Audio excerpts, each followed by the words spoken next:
I like my green with crystals like Folgers, picking up momentum, rolling like boulders. They call me ice, but I'm really much colder. My rhymes is heavy like the weight on my shoulders. I'm spitting that red hot smoldering lava. I fight to the end like the Navajo. Crack a bottle though, make it the goose with cranberry and triple sec. Triple my check, I feel the ripple effect of a fool on the loose. I hit you from every angle, from obtuse to right. Street shit like JJ, I'm dynamite. Slide me some dough, I show you an execution in the flesh, and promise not to leave nothing left. If you bomb it, I keep stabbing, shooting, damaging, looting, till it ain't no disputing who the greatest is. Da da da da da da da da. What's up, everybody? What's up, everybody? Thanks for joining Mike Robertson Boulevard. Glad to have you guys in the house, man. Yeah. If you're just tuning in, this is the shadiest radio interview I've ever heard. I'm King Mike Boogie. Also Mike Robertson. And this is Mike Robertson Boulevard. So glad to have you guys in the house, man, for real. So listen, man, I had a nice weekend. Performed at the Ice House on my man Elijah's show. That shit was nice. Everybody got busy. Gave the people what they came for. That's all you could do is give people what they came for, you know what I mean? And I obviously sometimes even more, you know? Oh, man. So, my next big show is December 15th. You know what I'm saying? Friday, it's a Friday night at 8 o'clock, December 15th at the Cat's Crawl Theater. It's Boulevard Nights Comedy Series continues, baby. That deserves a hand clap right there. Fuck that. I love it. For real though, man. So anyway, let's get to it. Some kind of, man, I don't know if this was like a dark day or what, man. Some crazy little weirdo type shit going on around here. But anyway, man, this first thing we're gonna get into, man, this in a way is like music to my ears, no pun intended. Man, I've been waiting for something like this. If you follow Mike Robertson, you know that I am bored with music, man. I need something new, man, some shit that I really haven't really heard before, man. Can we still create?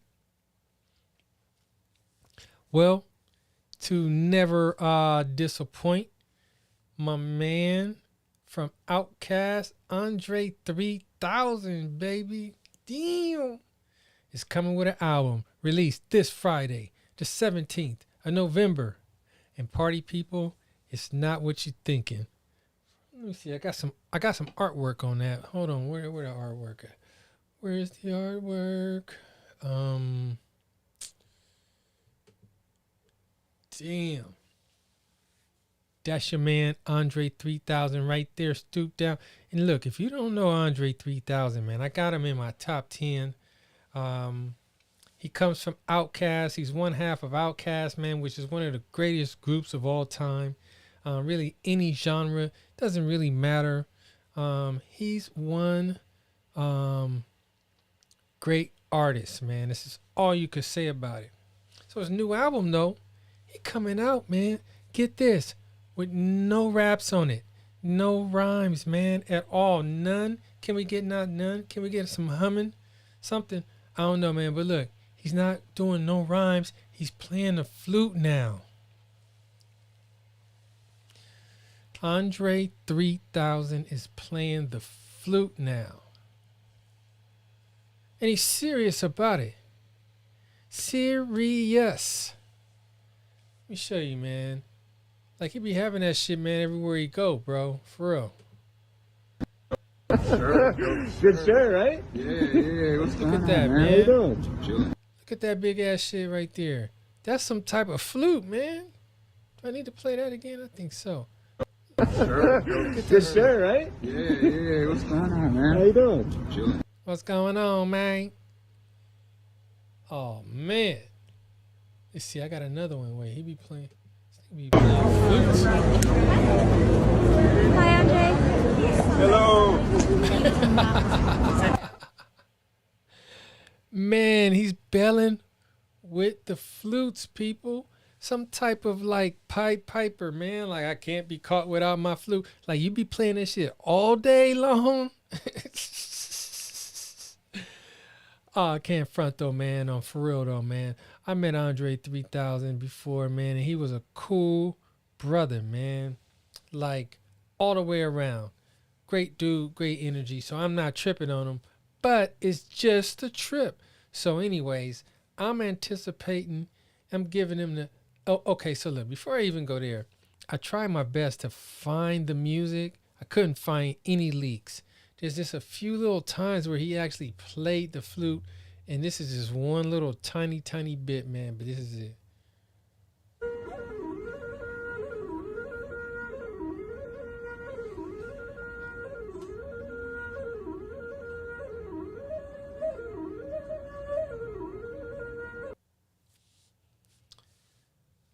Look, man, I just feel like that needs some rhymes over it, man. That shit sound dope. I could get into the vibe of it, but can we spit?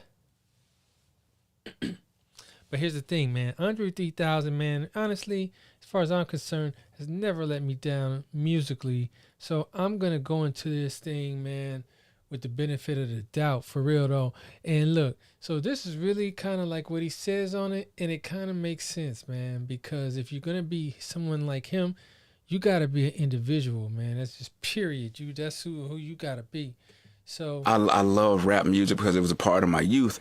So I would love to be out here rapping with everybody rapping, because it's almost like fun of being on the playground playing. Like, I would love to be out here playing with everybody, but it's like, it's just not happening for me. So this is the realest thing that's coming right now. Not to say that I would never do it again, but those are not the things that are coming right now. And I have to.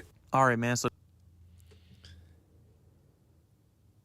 that fool said, I would love to be out here playing with everybody. Ooh, did you hear that? He said, I would love to be out here playing, man. Look, dude, this is just fun and games for somebody like Andre 3000, man. He's like so accomplished everything, man, from the gutter to the top, man, to some damn Chuck Berry rock and roll type shit, whatever, man. He's done it all, man. So this little thing right here, fools, what he sees fools doing, that's just playing games, man. So I'm giving him the benefit of the doubt. The album comes out on Friday. We're going to see what it do. We're going to see what it do. And we're going to get into it, man. So that's it. Andre 3000 coming out with the flute album with no raps. I'll give him a hand clap for that, man. Shit, why not? Deserve it, man. What the hell?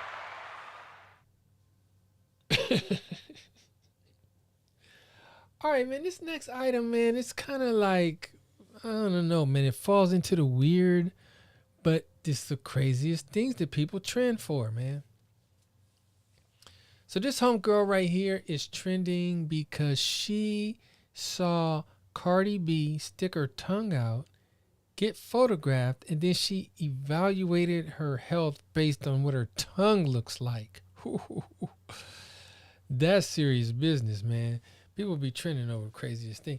That's how you know Cardi B is famous, when you can critique her tongue and get trending levels, man. For real. Let's take a look-see. Tongue shows a lot of stress. Now, in addition, this tongue shows a very thick tongue coat with like a yellow hue to it, and the tongue coat is rather dry looking, right? But the tongue coat is very thick. So this usually means something called damp heat. So damp heat is when a person feels very lazy, all of a sudden they feel kind of like greasy, their skin feels greasy, just everything feels kind of like greasy and unclean. And sometimes this could also manifest in certain symptoms such as like BO issue or frequent UTI, this kind of thing. So damp heat is definitely something that is very important to handle. And this is what I see in Cardi B's tongue. Damn, handle your damp heat. Okay. Handle your damp heat. Is that what she was saying? I guess that's what she was saying. I'm trying to figure out what she was saying exactly, but I think that was it, man. What's up with my mic piece? I think that's what she was saying, so we just gonna go with that like that. That's pretty hilarious to me. I really kind of think so. Like, you're evaluating her tongue, and to me, she doesn't have enough information right there, because she could have been eating some ice cream right there. She could have had some sherbet that had a greenish yellow color to it on some ice cream that she just got through eating. She could have been eating Jolly Ranchers earlier and just had some milk. I mean, there's reasons why your tongue could look like that, but I'm giving her the wide ranged benefit of the doubt, because I'm really gonna go with homegirl, man. Cardi B, check out your damp heat, whatever she said that is. Check that out, man. All right, man. This next thing, man. Now, this was a trip to me. Hold on, man. Let's see. Oh gosh, let's get this cracking in the back with the back axe.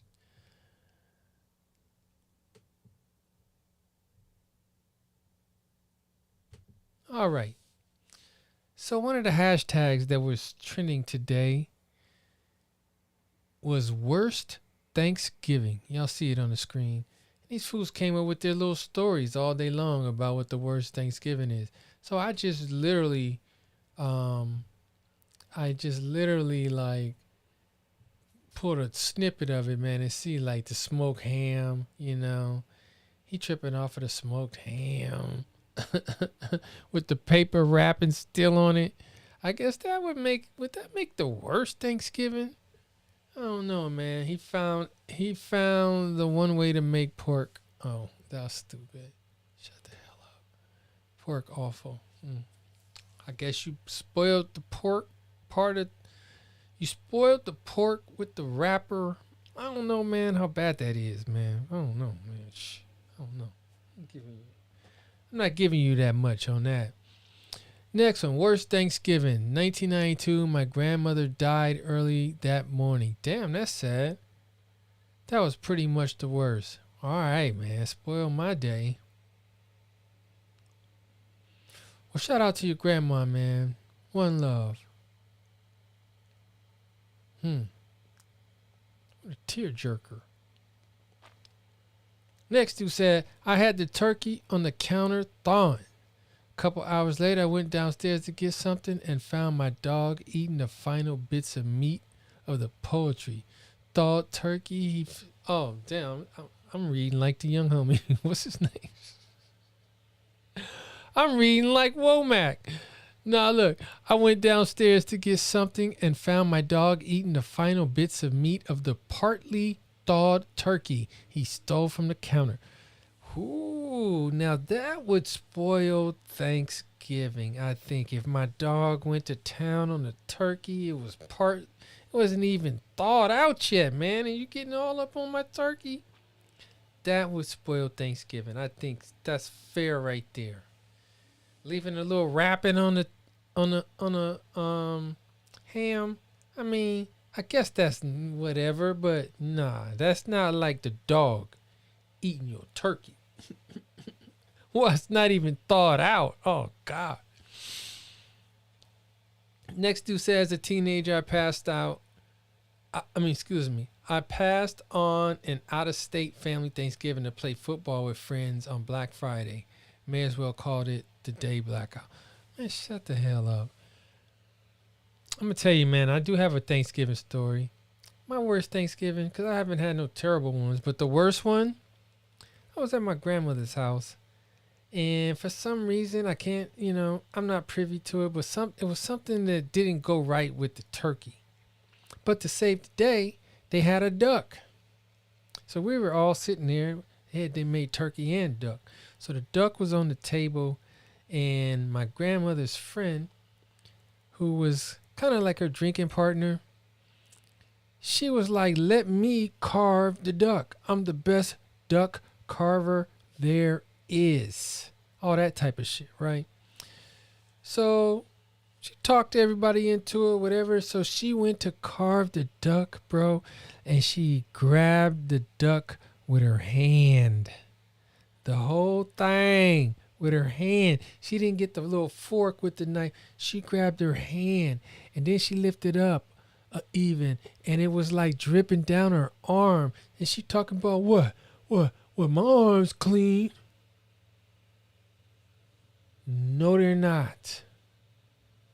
There's nothing clean about you.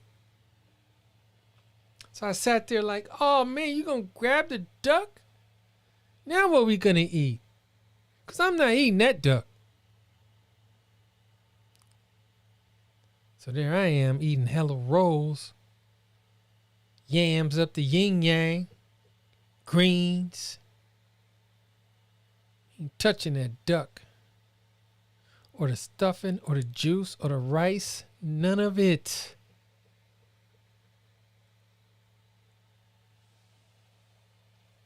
That's my messed up Thanksgiving story. I was probably like 11, 10, 12. Somewhere up in there. Let's see.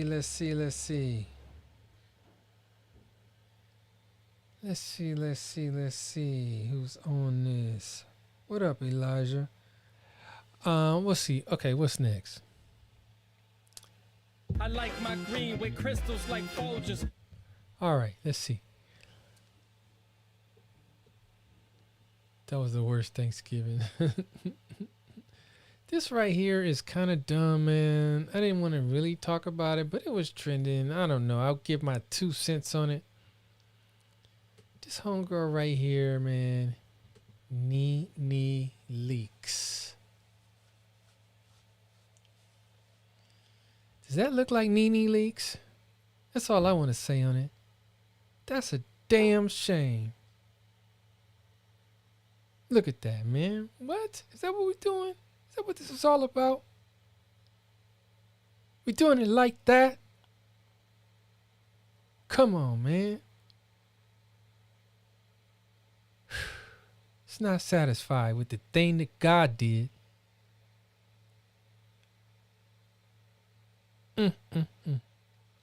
I'll say. Well, nonetheless, man, she's supposed to look like, I guess that's Nene Leakes. She doesn't look like herself, but she's been changing quite a bit over time, and that is why my people, she's trending, because they're like, oh, she don't even look like herself. But you know how they say, do you, boo? I'm not going to lose zero sleep up off of this, man. That's for sure. Let me get up off of that anyway. All right, man. Now, this was a trip. Your boy, Terrence Howard. It was going to be really transformative? No, check this out. I made $12,000 for doing Hustle and Flow. And then on top of it, what Paramount did, instead of putting my name as Terrence Howard performing the songs, they put performed by DJ. Well, they own DJ. So guess what? The performance royalties went to Paramount. They went, wait a minute. They didn't go to Terrence Howard. They went to $12,000. That's all I ever made from Hustle and Flow. Okay, let's stop right there. Bring that back. Flow. And then on top of $1,000 for doing, I made $12,000 for doing Hustle and Flow. Stop it right there. Now, I'm well aware of this idea about these small budget films that don't really have enough to pay lots of money. But to come from a studio project that you star in, the main attraction, and get $12,000? Whew, that just don't sound like it's right. Even if you just break it down in the days, man, like pay him his day rate. Y'all was doing homie dirty, like shit, $700 a day type shit. Everybody know when you work on a movie, you can't be working on other stuff. Especially if you're starring in it. You gotta be ready for tomorrow morning. You gotta be ready to get up. That's a cold game. Well, I do know this, again, about movies.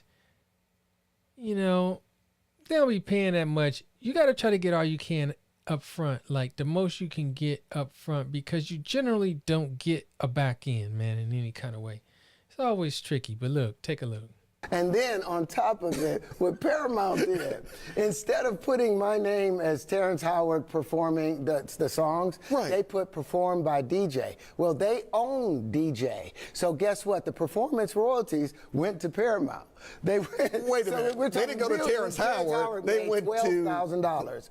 That's all I ever made from Hustle and Flow. Everything else went right back into Paramount. So now I got to sue Paramount or send them a letter. Are you serious? I got to send them a letter to say, hey, you guys owe me about 20 years worth of residuals and performance royalties. But I didn't know. I was just trying to pay my rent then.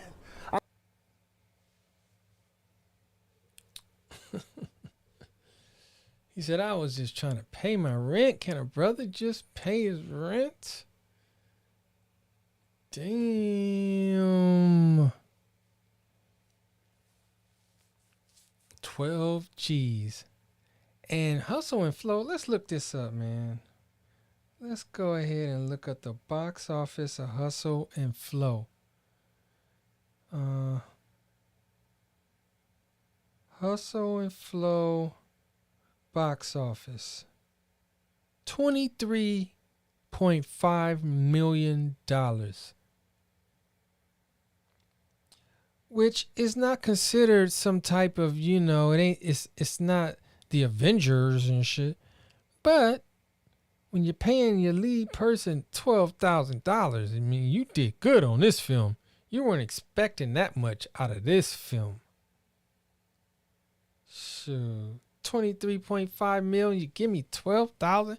Damn, can you come back with a second 12? Let's make it even 24. God, nothing. So he's like, look, man, from all these years, bro, y'all owe me. You did the flim flam and said that my character did it and it wasn't me, like I wasn't a real person. That's the whole thing they trying to do with this little AI. Act like you're not really like a real person. It's really you. That character is nothing but an idea until I step on that screen. So much trickery, man. People don't like to just pay people no more. Everybody wants all the money for themselves. The greed is just gone through the roof, man. I tell you, man. And artists don't like it. And artists can just tell now, like, oh, damn. He probably didn't even know it was in that contract. Like he said, he was just trying to pay his rent, man. He just was trying to pay his rent.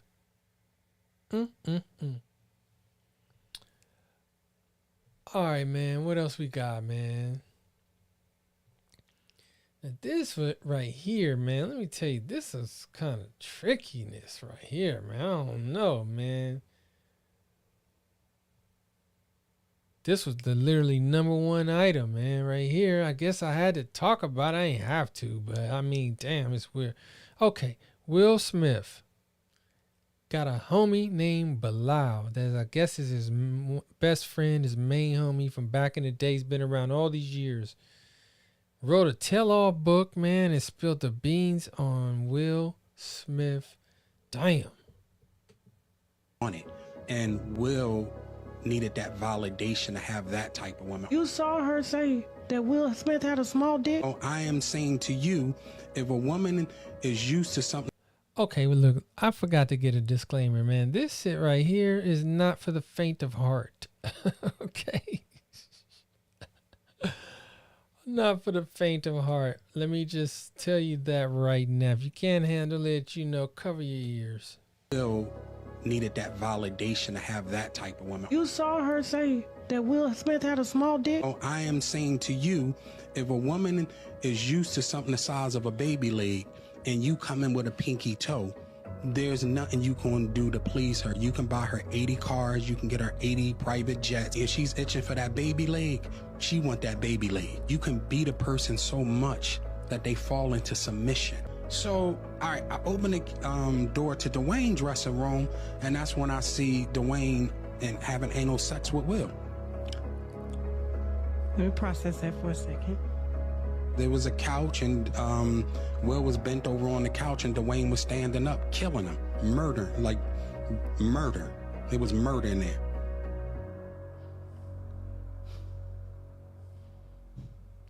Okay. What did you do? Jada was the one. Oh, man. I think I just reached a new low right there, man. Think I just reached a new low. Man, that was troubling right there.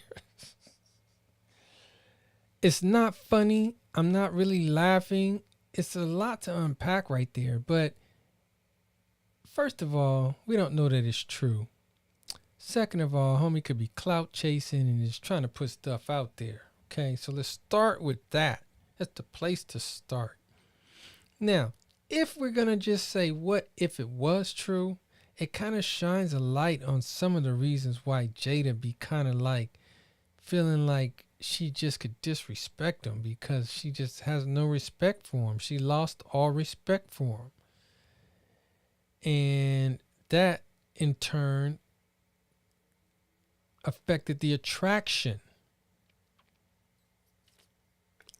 which is why she was kind of like attracted to when he wilded out and slapped Chris Rock.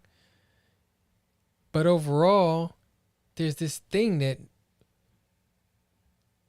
you look at and be like, what is it? Why does he sit there and take it? And man, that it could be that kind of a thing right there, man. Oh God, why am I even saying all this, man? I need to delete this tape. Will Smith ain't never done nothing to me, man, but dang. Whew. All right, man. Right, Mike Robertson Boulevard, man. We just beats, jokes, in life. What do you guys think, man? I say like it doesn't matter. The worst part about it, I think, is the hiding of it. And then I get why one would hide it because people act the way they act. So it's just like a slippery slope, man, that I'm just like, look, man, damn. I don't know what to say. Ain't nothing to say. Ain't nothing for Mike Robertson to say. Shit, who am I? Who am I? For real, man, I got nothing to say on it, man. There's my answer. Okay, look, that brought me some comfort. Whew, I had to come to a comforting space. I got nothing to say on it. There we go.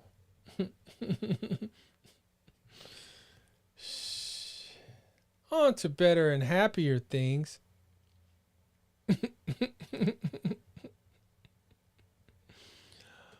Oh, son of a bitch. On the happier things, Nene Leakes. Oh, God, I'm talking about, man, I think I hit an all-time low tonight. Oh, Lord, Nene Leakes. All right. So this guy right here, you would not believe how much dust he kicked up with this one tweet right here. And I didn't even catch it at the end, but right so far it already went up to 172,000 views. And the shit is just like one day, you know what I mean? And he did it at 4:22 p.m. So it took no time to just shoot to the top.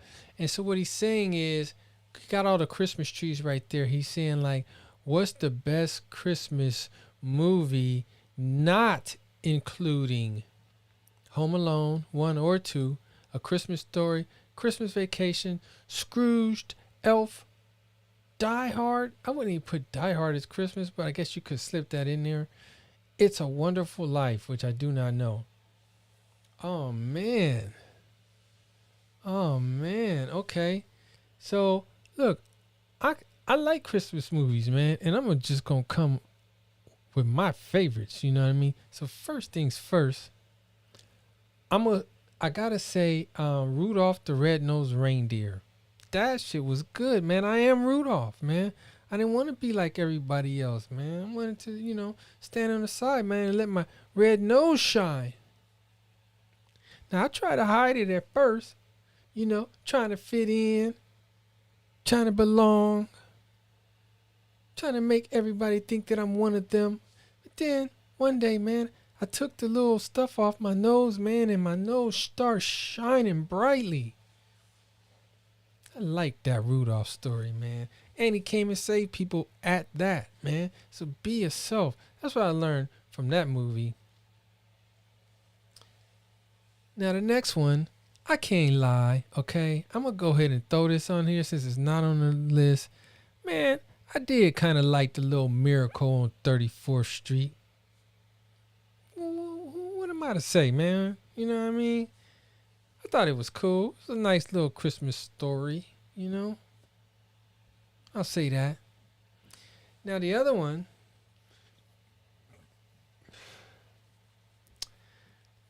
is a toss-up.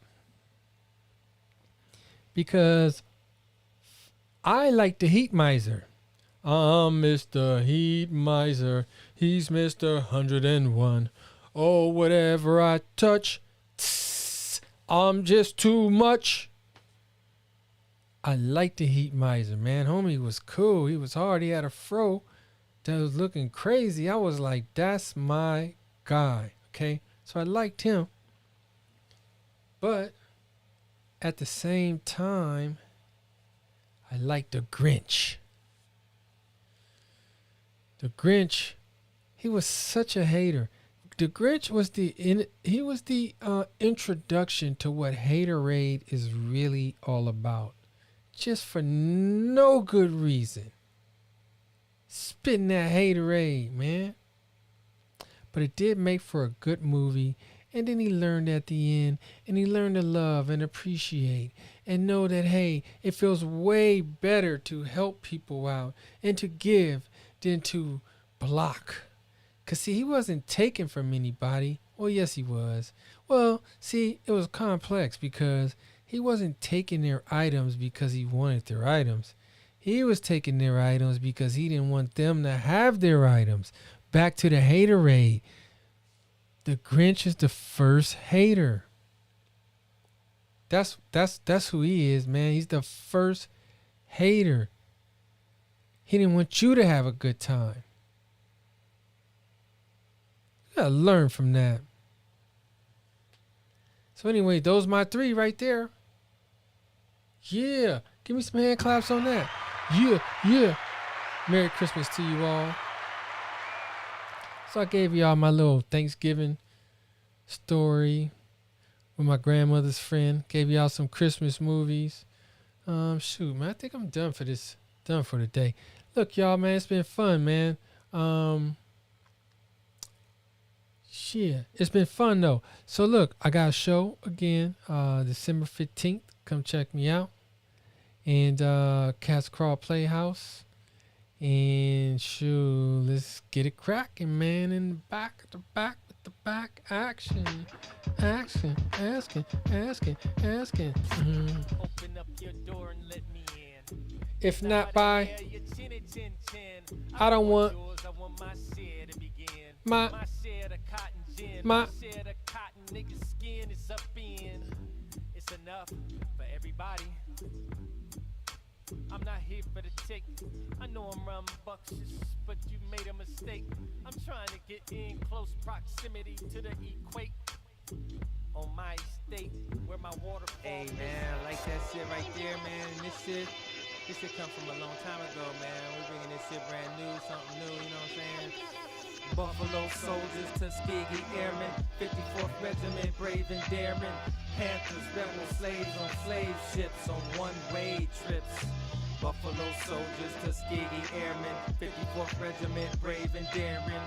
Panthers, rebel slaves on slave ships on one-way trips. Hey, beautiful black queens, a gift from nature. They love a nigga cause that's their nature.